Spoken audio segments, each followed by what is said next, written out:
जोहार एंड जय हिंद दोस्तों। आप लोग कैसे हैं? मेरे ख्याल से अच्छे होंगे। आज हम लोग जानने वाले हैं बिरसा मुंडा का जीवन परिचय के बारे में। और बिरसा मुंडा जी को आप लोग बता देना चाह रहे हैं। और झारखंड के साथ साथ पश्चिम बंगाल हो गया, बिहार हो गया, उड़ीसा हो गया, मध्य प्रदेश हो गया, ये सब राज्यों में भगवान के रूप में जाना जाता है। क्यों भगवान के रूप में और जाना जाता है, तो आप लोग आज की इस वीडियो में आप लोग को बताने वाले हैं। तो आज की इस वीडियो में हम लोग जानेंगे बिरसा मुंडा कौन थे, कैसे बने आदिवासियों के भगवान, अंग्रेजों के कर दिए थे दांत खट्टे, बौखला गई थी पुलिस। आज की इस वीडियो में आप लोगों में बताऊंगा, ठीक है। तो आप लोग अंत तक बने रहिए कि भगवान का दर्जा कैसे बिरसा मुंडा को मिला था।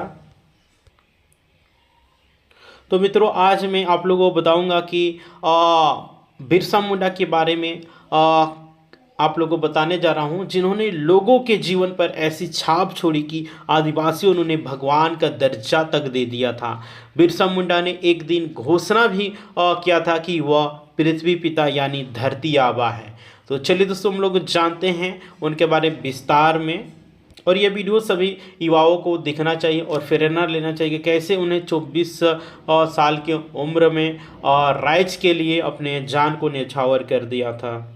देखिए, एक बात बिरसा मुंडा जी ने कहे थे कि भाइयों, ये जो लोग आपके बीच घूमते चलते हैं, उनसे आप लोगों की सेवा ठीक से कभी नहीं हो सकती। जो लोग कहते हैं कि 5 या उससे कम दिन पहले मरे लोगों को फिर से जिंदा किया जा सकता है, याद रखो कि वे तुम लोगों को बुद्धू बना रहे हैं, ये देश को बर्बाद करके छोड़ेंगे। तो ये कथन था जिन्हें कहा था। तो चलिए हम लोग अब जानते हैं बिरसा मुंडे के जीवनी के बारे में, जानें कैसे उन्होंने आंदोलन किया था और कैसे उनको भगवान के रूप में आज के यूथ जानते हैं, है ना, उनको पूजते हैं, उनके मार्ग पे चलने का काम कर रहे हैं। तो दोस्तों देखिए, धरती आबा बिरसा मुंडा का उदय की बात करते हैं। उदय देखिए इनका 1857 के 2 दशक के बाद हुआ था। खुट्टी के एक उलातूर और जगह है, वहाँ पे देखिए 15 नवंबर 1875 ईस्वी को बिरसा मुंडा का जन्म हुआ था। बिरसा की प्रारंभिक शिक्षा चाईबासा के जर्मन मिशन में हुई। पढ़ाई के दौरान ही बिरसा की क्रांतिकारी तेवर का पता चलने लगा था। और इधर सरदार आंदोलन भी चल रहा था, जो सरकार और मिशनरियों के खिलाफ भी था। सरदारों के कहने पर ही मिशन स्कूल से बिरसा मुंडा को हटा दिया गया था। 1890 में बिरसा और उसके परिवार ने भी चाईबासा छोड़ दिया और जर्मन ईसाई मिशन की सदस्यता ग्रहण कर ली थी। जब रोमन कैथोलिक धर्म स्वीकार कर लिए थे भगवान बिरसा मुंडा, तब देखिए जर्मन मिशन त्याग कर रोमन कैथोलिक धर्म स्वीकार किया। बाद में इस धर्म से भी अरुचि हो गई और 1891 में देखिए बंदगांव के एक आनंद पाड़ के संपर्क में आए। आनंद स्वांसी जाति के थे और गैर मुंडा जमींदार जगमोहन सिंह के यहाँ मुंशी का काम ये किया करते थे। आनंद रामायण और महाभारत के बहुत ही अच्छे ज्ञाता थे और इससे उनका प्रभाव भी था। देखिए, बिरसा का अधिकतर समय आनंद पाड़ या उनके भाई सुखनाथ पाड़ के साथ बीतता था। इधर पोरहात में सरकार ने सुरक्षित वन अधिकार कानून घोषित कर दिया था, जिसको लेकर आदिवासियों में काफ़ी आक्रोश था और लोग सरकार के खिलाफ आंदोलन कर रहे थे। देखिए, जब खुद को बिरसा मुंडा ने धरती आबा बताया था, तब देखिए आंदोलन की गति धीमी थी और बिरसा भी इस आंदोलन में भाग लेने लगे थे। सरदार आंदोलन में भाग लेने को लेकर आनंद पाड़ ने समझाया, लेकिन बिरसा ने आनंद की बात नहीं सुनी। आगे चलकर बिरसा भी इस आंदोलन में कूद पड़े। बिरसा ने एक दिन घोषणा की कि वह पृथ्वी पिता यानी धरती आबा है। उनके अनुयायियों ने भी इसी रूप को मानने लगे। एक दिन उनकी माँ प्रवचन सुन रही थी। माँ ने उसे बिरसा बेटा कहकर पुकारा, तो बिरसा ने कहा कि वह धरती आबा है और अब उसे इसी रूप में संबोधित किया जाना चाहिए। जब ब्रिटिश सत्ता ने 1895 में पहली बार बिरसा मुंडा को गिरफ्तार किया, तो धार्मिक गुरु के रूप में मुंडा समाज में स्थापित हो चुके थे। 2 साल बाद जब रिहा हुए तो अपने धर्म को मुंडाओं के समक्ष रखना शुरू कर दिए थे। आगे चलकर देखिए, धार्मिक सुधार के आंदोलन भूमि संबंधी राजनीतिक आंदोलन में बदल गया और 6 अगस्त 1995 को चौकीदारों ने तमाड़ थाने में यह सूचना दी कि बिरसा नामक मुंडा ने इस बात की घोषणा की है कि सरकार के राज का अंत हो गया है। इस घोषणा को अंग्रेज सरकार ने हल्के में नहीं लिया, बल्कि वो लोग जो अंग्रेज लोग बिरसा को लेकर बहुत ही गंभीर हो गए थे। बिरसा मुंडा ने जल जंगल जमीन की रक्षा के लिए बलिदान दिया था। देखिए, बिरसा मुंडा ने मुंडाओं को जल जंगल जमीन की रक्षा के लिए बलिदान देने के लिए प्रेरित किया। बिरसा मुंडा का पूरा आंदोलन 1895 से लेकर 1900 ईस्वी तक चला। इसमें भी 1899 के दिसंबर के अंतिम सप्ताह से लेकर जनवरी के अंत तक काफ़ी ही उग्र तीव्र आंदोलन चला। पहली गिरफ्तारी देखिए अगस्त 1895 ईस्वी में बिरसा मुंडा जी का हुआ था, बंदगांव गांव से हुआ था। और इसी गिरफ्तारी के पीछे कोई आंदोलन भी नहीं था, बल्कि भाषण के दौरान उमड़ने वाली भीड़ थी। अंग्रेज नहीं चाहते थे कि बिरसा इस इलाके में किसी प्रकार के भीड़ एकत्रित करें, चाहे वो प्रवचन के नाम पर ही क्यों ना हो। अंग्रेजी सरकार ने बहुत चालाकी से बिरसा को रात में पकड़ लिया और जब सो गए थे उस समय पकड़ लिया। बिरसा जेल भेज दिए गए हैं। बिरसा और उनके साथियों को 2 साल की कारावास हुई, सजा हुई। देखिए, जब जेल से बिरसा मुंडा को रिहा कर दिया गया था उस समय देखिए बिरसा को रांची जेल से हजारीबाग जेल भेज दिया गया। 30 नवंबर 1897 को उसे जेल से रिहा कर दिया गया। उसे पुलिस चलकर लेकर आई और चेतावनी दी गई कि वह पुरानी हरकतें नहीं करेगा। बिरसा ने भी वादा किया कि वह किसी तरह का आंदोलन नहीं करेगा, लेकिन अनुयायियों और मुंडाओं की स्थिति देखकर बिरसा ने अपने वचन पर भी कायम नहीं रह सके और एक आंदोलन की तैयारी शुरू हो गई। फिर से सरदार आंदोलन भी जब सुस्त हो गया था तो उसके आंदोलनकारी भी बिरसा के साथ आ गए। बिरसा ने पैतृक स्थानों की यात्राएं की, जिसमें छुटिया मंदिर हो गया, जगन्नाथ मंदिर हो गया, ये सब शामिल हैं। गुप्त बैठकों का दौर भी शुरू हो गया। रणनीतियां बनने लगी।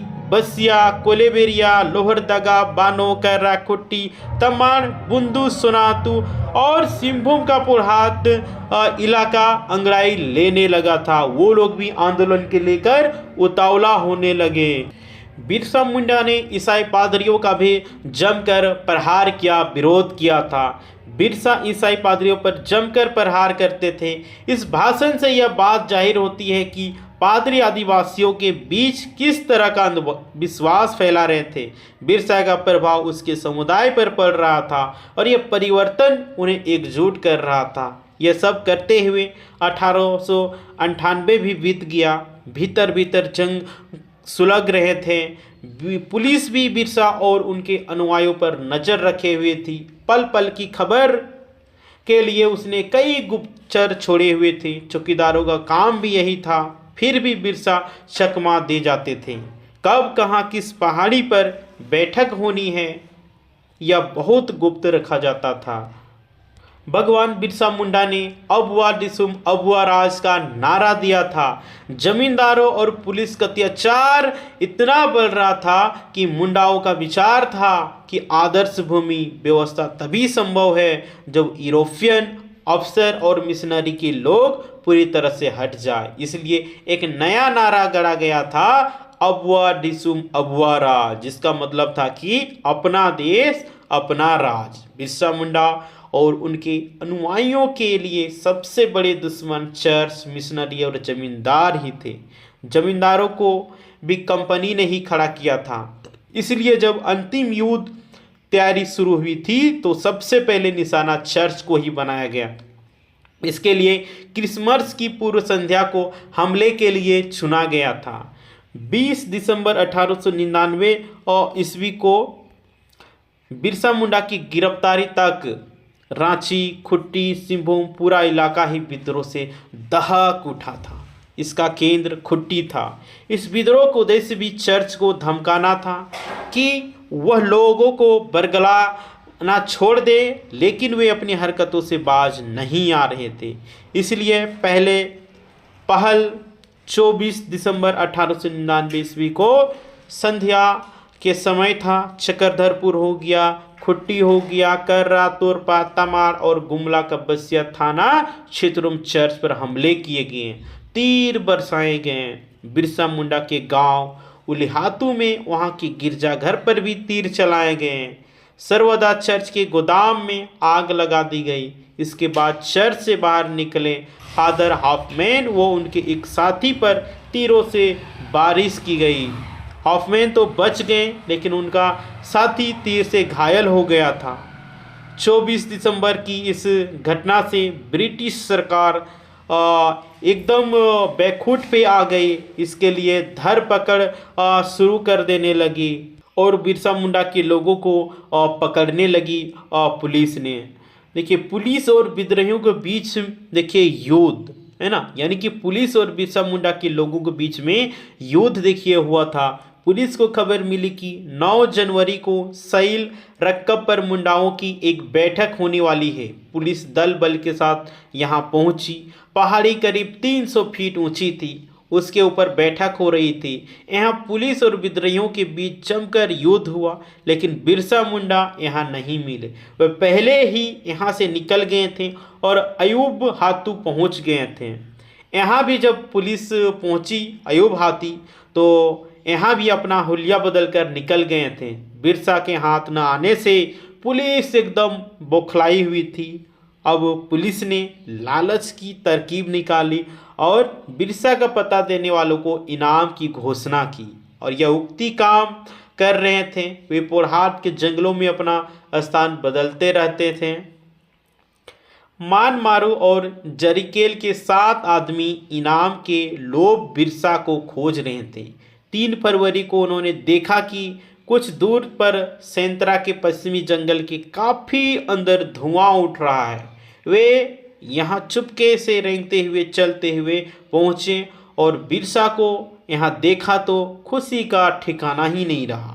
जब सभी खा पी कर सो गए तो इन लोगों ने मौका देकर सभी को दबोच लिया और बंदगांव में डिप्टी कमिश्नर को सौंप दिया।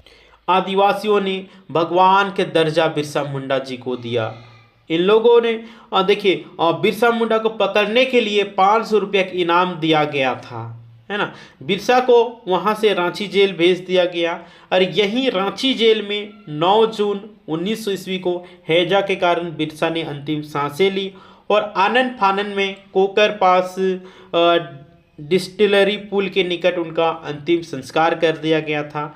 और इस तरह एक युग का अंत हुआ। जाते जाते बिरसा मुंडा ने लोगों के जीवन पर ऐसी छाप छोड़ी कि आदिवासियों ने उन्हें भगवान का दर्जा तक दे दिया।